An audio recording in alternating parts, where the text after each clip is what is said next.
قبر کی پہلی رات میں جو مردے کے ساتھ ہوتا ہے اس کو سن کر آپ کانپ جائیں گے، آپ کی روح کانپ اٹھے گی۔ آقا علیہ الصلوۃ والسلام نے ارشاد فرمایا کہ جب تم اپنے مردے کو قبر کے اندر دفن کرو تو اس وقت اس کے لیے سب سے زیادہ کلمے کی تلقین کرو اور اس کے لیے دعائے مغفرت کیا کرو، کیونکہ آقا علیہ الصلوۃ والسلام کی حدیث کا مفہوم ہے کہ سب سے زیادہ مردے کو جو ضرورت ہوتی ہے اور مردہ جو ڈرا ہوا ہوتا ہے اور جو سہما ہوا ہوتا ہے وہ اس وقت ہوتا ہے جو اس کی پہلی رات ہوتی ہے، کیونکہ اسے یہ پتہ ہوتا ہے قبر کے اندر جیسے مردے کو رکھا جاتا ہے تو اس کی روح کو اس کے جسم کے اندر لوٹا دیا جاتا ہے،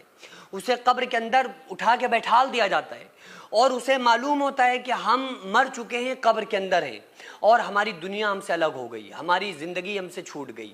ہمارے اولاد ہم سے دور ہو گئی، ہمارے گھر والوں سے ہم جدا ہو گئے اور ہم قبر کے اندر آ گئے۔ اور آقا علیہ الصلوۃ والسلام نے ارشاد فرمایا کہ اس کو جو وقت لگ رہا ہوتا ہے وہ عصر اور مغرب کے درمیان وہ ٹائم لگ رہا ہوتا ہے کہ اسے چاہے وہ کسی بھی وقت قبر کے اندر دفن کیا جائے، اس کو ٹائم لگتا ہے عصر اور مغرب کے درمیان والا جو ٹائم ہے وہ ٹائم اس کو قبر کے اندر لگ رہا ہوتا ہے۔ آپ صلی اللہ علیہ وآلہ وسلم نے ارشاد فرمایا جیسے ہی مردے کو قبر کے اندر رکھا جاتا ہے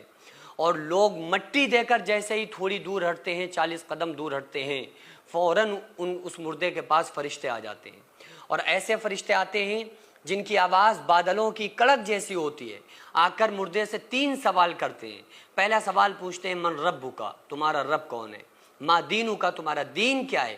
ما کنت تقول فی شان ھذہ الرجل، آقا علیہ السلام کی طرف اشارہ کر کے پوچھا جاتا ہے کہ ان کے شان اور عظمت کے بارے میں تمہارا کیا خیال تھا؟ آقا علیہ السلام نے ارشاد فرمایا جو بندہ نیک ہوتا ہے وہ کہتا ہے کہ ربی اللہ، میرا رب اللہ ہے،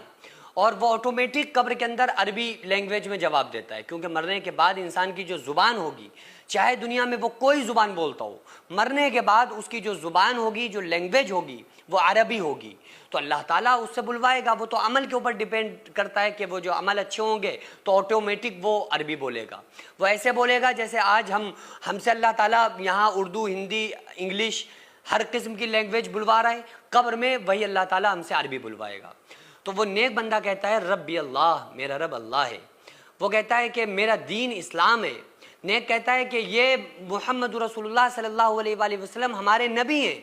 تو ایک آواز آتی ہے اور کہا جاتا ہے کہ اس نے سچ کہا، اس کے لیے جنت کا کپڑا بچھاؤ، اس کے لیے جنت کا بچھونا بچھاؤ، اسے جنت کا کپڑا اڑا دو، اس کے لیے جنت کی کھڑکی کھول دو، قیامت تک وہ عیش اور چین کی نیند قبر میں سوتا ہے۔ آقا علیہ السلام نے ارشاد فرمایا مومن کے لیے قبر جنت کے باغوں میں سے ایک باغ ہے اور گناہگار کے لیے جہنم کے گڑھوں میں سے ایک گڑھا ہے۔ حضرت عثمان غنی رضی اللہ تعالیٰ عنہ موت کا تذکرہ سن کر، آخرت کا تذکرہ سن کر